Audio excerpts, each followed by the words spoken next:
एक बार की बात है, एक बड़े शहर के पास एक छोटा सा गांव रहता था। वहाँ दो दोस्त रहते थे, रोहित और आकाश। दोनों की उम्र लगभग 25 साल थी और दोनों की सोच बिल्कुल अलग थी। रोहित हमेशा चीजों को सकारात्मक नजरिए से देखता था। आकाश हर बात में कमी और बुराई ढूंढने में माहिर था। दोनों साथ स्कूल गए थे, साथ बड़े हुए थे, लेकिन जिंदगी को देखने का उनका तरीका बिल्कुल अलग था। एक दिन उन्होंने तय किया कि वे पास के पहाड़ पर ट्रैकिंग के लिए जाएंगे। सुबह सुबह दोनों ने बैग पैक किया और यात्रा शुरू की। रास्ते में ठंडी हवा चल रही थी, पेड़ों पर पक्षी चहचहा रहे थे। रोहित ने मुस्कुराकर कहा, वह कितना खूबसूरत मौसम है। आकाश ने मुंह बनाकर कहा, हाँ, लेकिन देखो धूप भी तेज है और रास्ता पथरीला है। दोनों आगे बढ़ते रहे और एक नदी के पास पहुँचे। पानी इतना साफ था कि उसमें नीचे तक सब दिख रहा था। रोहित ने कहा, चलो थोड़ा पानी पिए और ताजगी महसूस करें। आकाश ने पानी को देखा और बोला, पता नहीं ये पानी पीने लायक है भी या नहीं, बीमार भी कर सकता है। रोहित ने मुस्कुराकर बोतल भरी और पानी पिया।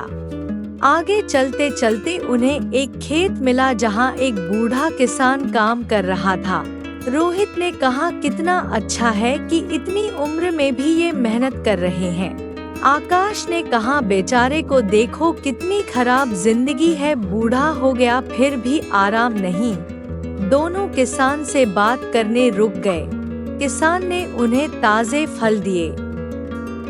रोहित ने खुशी खुशी धन्यवाद दिया, लेकिन आकाश ने कहा, शायद ये फल खट्टे होंगे। फल वाकई मीठे निकले, लेकिन आकाश ने फिर भी बस सिर हिलाया। रास्ते में उन्हें एक टूटा हुआ पुल मिला जिसे पार करना जरूरी था। रोहित ने कहा, थोड़ी सावधानी से पार करेंगे तो हो जाएगा। आकाश ने कहा, ये पुल गिर सकता है, हमें वापस चलना चाहिए। रोहित ने समझाया, कभी कभी खतरे मोल लिए बिना मंजिल नहीं मिलती। किसी तरह आकाश भी पुल पार कर गया। पहाड़ की चढ़ाई शुरू हुई तो रास्ता कठिन होता गया। रोहित ने कहा, देखो जितना ऊपर जा रहे हैं नजारा उतना ही सुंदर हो रहा है। आकाश ने कहा, ऊपर चढ़ना थकाऊ है और अगर बारिश आ गई तो मुश्किल बढ़ जाएगी। दोनों धीरे धीरे ऊपर चढ़ते रहे। आधे रास्ते में उन्हें एक छोटा सा झरना मिला। रोहित ने उसमें पैर डाले और ठंडे पानी का मजा लिया। आकाश ने कहा, ये ठंडा पानी पैर खराब कर देगा।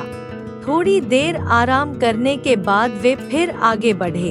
आखिरकार वे पहाड़ की चोटी पर पहुंच गए। वहां से पूरे गांव का दृश्य दिख रहा था, हरी भरी जमीन, चमकता सूरज, दूर दूर तक फैली सुंदरता।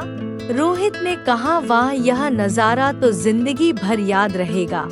आकाश ने कहा, इतनी मेहनत के बाद बस यही देखने आया हूँ।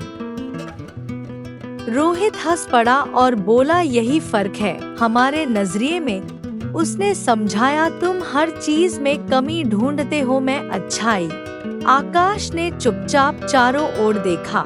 पहली बार उसने महसूस किया कि अगर वह हर चीज में बुराई ढूंढना बंद कर दे तो जिंदगी कितनी खूबसूरत हो सकती है। नीचे उतरते समय आकाश ने महसूस किया कि फूलों की खुशबू कितनी प्यारी है।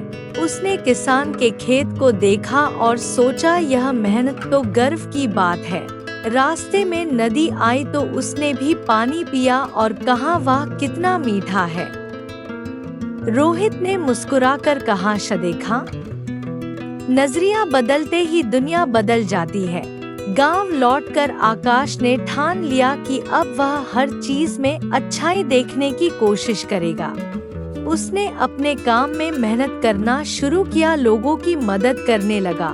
कुछ महीनों में उसकी जिंदगी बदलने लगी। लोग उसे अब नकारात्मक नहीं बल्कि खुशमिजाज इंसान मानने लगे। आकाश ने महसूस किया कि नजरिया सिर्फ देखने का तरीका नहीं बल्कि जीने का तरीका है। उसने यह बात हर किसी को बतानी शुरू की। उसकी और रोहित की दोस्ती और गहरी हो गई। अब दोनों साथ बैठकर जिंदगी की छोटी छोटी खुशियों का आनंद लेते। आकाश ने कहा, पहले मुझे लगता था कि मेरी किस्मत खराब है, लेकिन असल में मेरा नजरिया खराब था। रोहित ने जवाब दिया, किस्मत वही होती है जो हम अपने नजरिए से बनाते हैं। दोनों ने फैसला किया कि वे गांव के बच्चों को सकारात्मक सोच की शिक्षा देंगे। उनकी यह कोशिश धीरे धीरे पूरे गांव में फैल गई। लोग आपस में झगड़ना छोड़कर सहयोग करने लगे।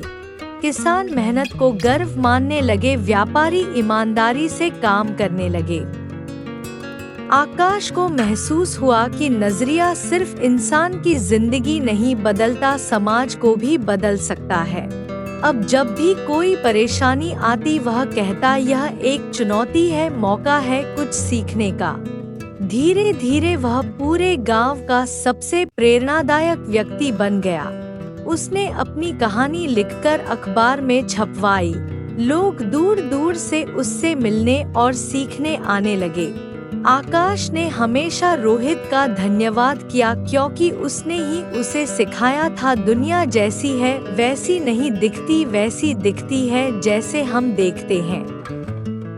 इस तरह दोनों दोस्तों की जिंदगी खुशियों और संतोष से भर गई और यह साबित हो गया कि अपना अपना नजरिया ही असली फर्क पैदा करता है। इस कहानी से हमें यह सीख मिलती है कि खुद को कभी हार नहीं माननी चाहिए और खुद को कभी कमजोर नहीं समझना चाहिए।